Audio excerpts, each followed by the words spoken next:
ETF index mutual funds నేర్చుకుని stock మార్కెట్లో రాణించాలనుకుంటున్నారా? వెంటనే ఈ నెంబర్కి కాల్ చేయండి.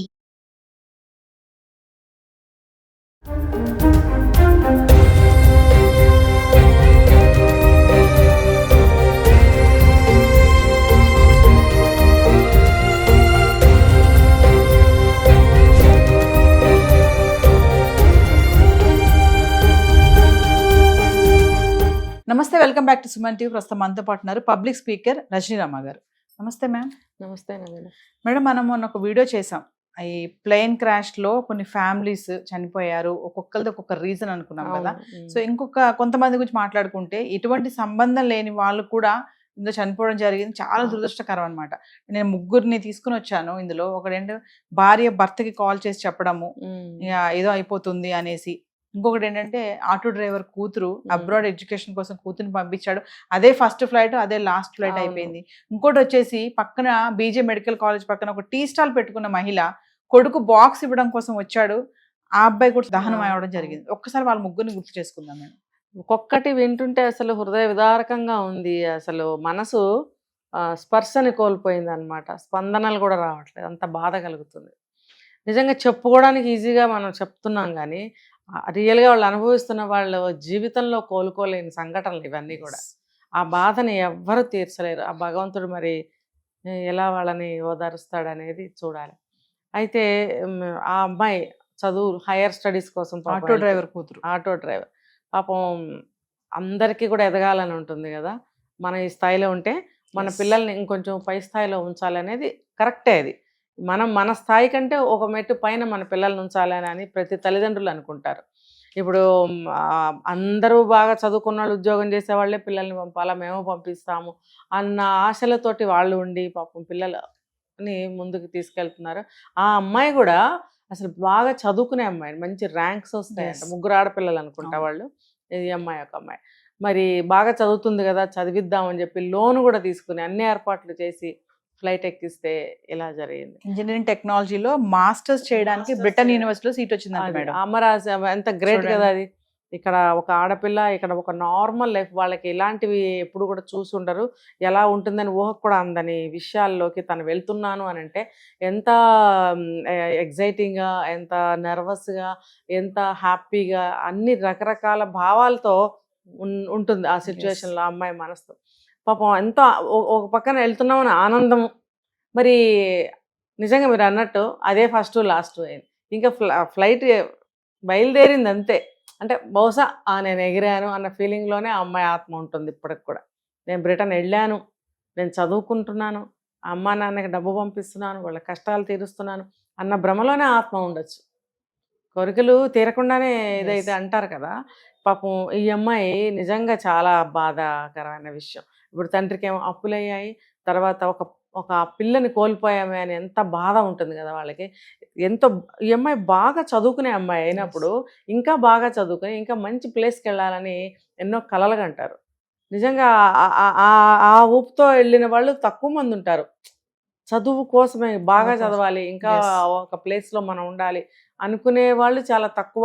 వెళ్దాం, చదువుదాం, మంచిగా సంపాదించుకుందాం, మంచిగా సెటిల్ అవుదాం, అంతవరకే ఉంటుంది. కానీ చదువు పరంగా ఇంకా బాగా చదవాలి అనుకునే వాళ్ళు తక్కువ ఉంటారు, చదువు మీదే ధ్యాస పెట్టి. మరి ఈ అమ్మాయి కళలు ఇలా కోల్పోయాయి. భగవంతుడు మరి ఎందుకు ఇలా చేశాడు అనే సమాధానం దొరకట్లేదు. చాలా ఇప్పుడు ఆ తల్లిదండ్రులు ఎంత ఏడుస్తారు కదా. పోనీ వెళితే బ్రిటన్ వెళ్ళిపోయి చదువుకుంటుంటే అక్కడ ఏమన్నా అవుతుంటే అది వేరే విషయం. అది ఇంకా నువ్వు ఇక్కడ కాలు ఇక్కడే ఉంది, నీ కాలు ఇంకా ముందుకు వెళ్ళనే లేదు, ఇలా అయిపోయిందంటే వాళ్ళు వర్ణనాతీతం అనమాట వాళ్ళ బాధ. అసలు ఎందుకు మేము ఎందుకు ఒప్పుకున్నాము తల కొట్టుకుని ఉంటారు వాళ్ళు. మరి ఇంకా అలా చూసుకుంటే ఇంకొక ఆవిడ యాస్మిన్ అనే ఆవిడ భర్తకి ఫోను టేక్ ఆఫ్ అయ్యే సమయం వరకు ఫ్లైట్లో ఎయిర్ హోస్టెస్ చెప్తూ ఉంటారు, మీరు ఫ్లైట్ మోడ్లో పెట్టండి ఫోన్స్, బెల్ట్ వేసుకోండి అని. అయినా కూడా ఆఖరి నిమిషం వరకు వాళ్ళతో మాట్లాడాలని అందరూ అనుకుంటూనే ఉంటారు. వీడియో కాల్ కూడా చేస్తుంటారు, ఎగురుతుంది విమానం అని కూడా చూపిస్తారు. అంత ఆనందం, అంత ఇదిగా ఉంటుంది అనమాట. ఈవిడ కూడా అట్లానే ఫోన్ చేసి వాళ్ళ హస్బెండ్కి నాకు ఎందుకో అంటే గుడ్ ఆర్ బ్యాడ్ ఏదైనా చెప్పుకోవచ్చు. మరి ఆయనకి ఫోన్ చేసి నాకు ఇక్కడ అట్మాస్ఫియర్ నచ్చట్లేదు, ఇదేదో ప్రమాదం జరుగుతున్నట్టుంది అని ఆవిడ భావాలేవో ఆవిడ పంచుకున్నారు. అంటే సిక్స్త్ సెన్స్ ఆవిడకి చెప్పింది, ఇదేదో అవ్వబోతుంది. ఇప్పుడు కొంతమంది జ్యోతిష్యులు ముందుకు వచ్చి చెప్తున్నారు, నేను అప్పుడే చెప్పాను ఇలా అవుతుందని, కమింగ్ డేస్లో ఇంకొక నెల రోజుల్లోనో ఎన్ని రోజుల్లోనో ఇంకొక క్రాష్ జరిగే అవకాశం ఉందని కొంతమంది చెప్తున్నారు. అంటే భయభ్రాంతులు చేస్తుంది అనమాట ఇలాంటి న్యూస్. అంటే ఆయన డ్రాప్ చేసి ఆవిడని రిటర్న్ లో వెళ్తుంటేనే కాల్ వచ్చిందంట మేడం. ఆయన చెప్తున్నాడు, ఒక ఛానల్లో షేర్ చేసుకున్నాడు ఆర్టికల్లో, నేను రిటర్న్ వెళ్తున్నా నాకు కాల్ వచ్చింది, ఫ్లైట్ క్రాష్ అయిపోయింది. నిన్న కూడా మనం ఒక వీడియోలో చెప్పుకున్నాం, ఇలా ఏదైనా మనసు చెప్పినప్పుడు దాన్ని డ్రాప్ అవ్వండి, చాలా మంచిది. ఎందుకంటే నిజంగా అది వెంటనే కాకపోయినా ఒక రోజు 2 రోజులు 3 రోజుల తర్వాత అయినా సరే ఏదో ఒకటి నెగటివ్ జరిగిందని మనకి రానే వస్తుంది న్యూస్. సో మనం అది మానుకోవడం అనేది మంచిది. పాపం ఆవిడకి అలా అనిపించినప్పుడు దిగొచ్చేసినా బాగుండేది.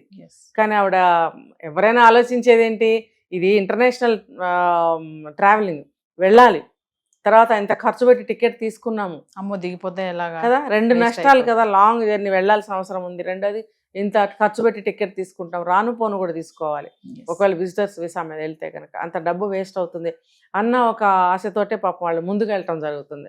లేకపోతే ఏదో మామూలు బస్సో ట్రైన్ అయితే దిగో వచ్చేస్తారేమో ఒకవేళ. ఇది కాబట్టి చాలా మందికి అనిపించిందని చెప్తున్నారు, మాకు ఈ ప్రయాణం అంత శుభసూచకంగా లేదని చాలా మంది చెప్పారు మనకి. చెప్పినప్పుడు ఎవరో ఏం చేయలేని పరిస్థితి, ముందుకే వెళ్ళాలని అనుకుంటారు అందరు. కాబట్టి అందరూ కూడా పాపం బలైపోయారు. అనవసరంగా టీ షాప్ అమ్మాయి ప్యాసింజర్స్ అంతా అయితే చెయ్యని నేరానికి ఎంతమంది బలయ్యారు ఆ మెడ కోసం తీసుకుంటే కూడా.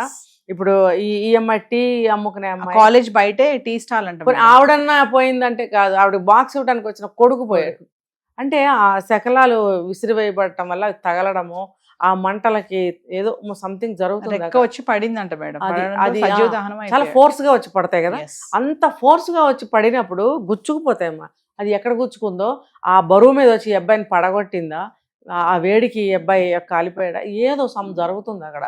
ఇంకొకటి కూడా మనం విన్నాం, మెడికల్ కాలేజ్ మీద పడింది కదా, ఒక తండ్రి చెప్తున్నాడు వాళ్ళ పాప కూడా ఇంజూర్ అయింది అంట. కాకపోతే వాళ్ళందరినీ అక్కడ నుంచి వెకేట్ చేయమంటున్నారు, మొత్తం కాలేజ్ అంతా ఖాళీ చేయాలంటే అతను ఏడుస్తూ రిక్వెస్ట్ చేస్తున్నాడు, నాకు టైం ఇవ్వండి, మా పాప ఐసీయూలో ఉంది అని ఏడుస్తూ అడుగుతున్నాడు.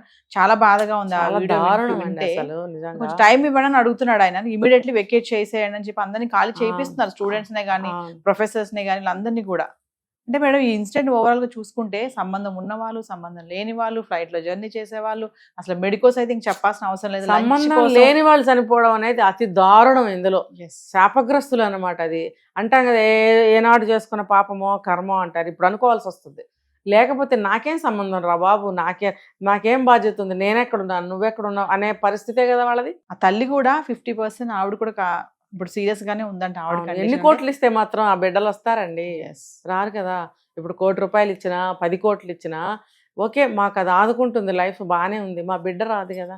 విక్టిమ్స్ అంటున్నారు మేడం, ఎవరైతే హోల్డర్స్ ఉంటారో ఇస్తున్నారు మాకు ఎక్స్గ్రీషియా, ఇట్స్ ఓకే, టాటా వాళ్ళు కూడా ఇస్తున్నారు, కాకపోతే మాకు మనిషి రాడు కదా, మీరు డబ్బు ఇస్తే మాత్రం నా భర్త వస్తాడా, నా కొడుకు వస్తాడా, నా తల్లి వస్తుందా, నా భార్య వస్తుందా అని చెప్పి ప్రశ్నిస్తున్నారు అందరూ. పెద్ద వయసులో ఆదుకోవాల్సిన పిల్లలు లేనప్పుడు డబ్బు ఎంతవరకు ఆదుకుంటుందంటే, మన కాళ్ళు చేతులు ఆడినంత వరకు డబ్బు మనకి ఉపయోగపడుతుంది, డబ్బు మన ఆదుకుంటుంది. కాలు చేయి ఆడని పరిస్థితుల్లో ఎంత డబ్బు ఇచ్చినా కూడా ఒక మనిషి కావాలండి, ఒక మనిషి కంపల్సరీగా కావాలి. వాళ్ళని వాళ్ళు కోల్పోయినప్పుడు వాళ్ళకి ఎంత వెల్తీ, ఎంత బాధ. గవర్నమెంట్ ఏం సమాధానం చెప్తుంది? ఇలాంటి ఫ్లైట్స్ని అసలు నడపకూడదండి. ఎయిర్ ఇండియా అసలు చాలా కాలం నుంచి ఇదే పరిస్థితిగా ఉంది. అవి రిపేర్ చేయించినా కూడా ఓల్డ్ ఈజ్ ఓల్డ్ అండి. Thank you.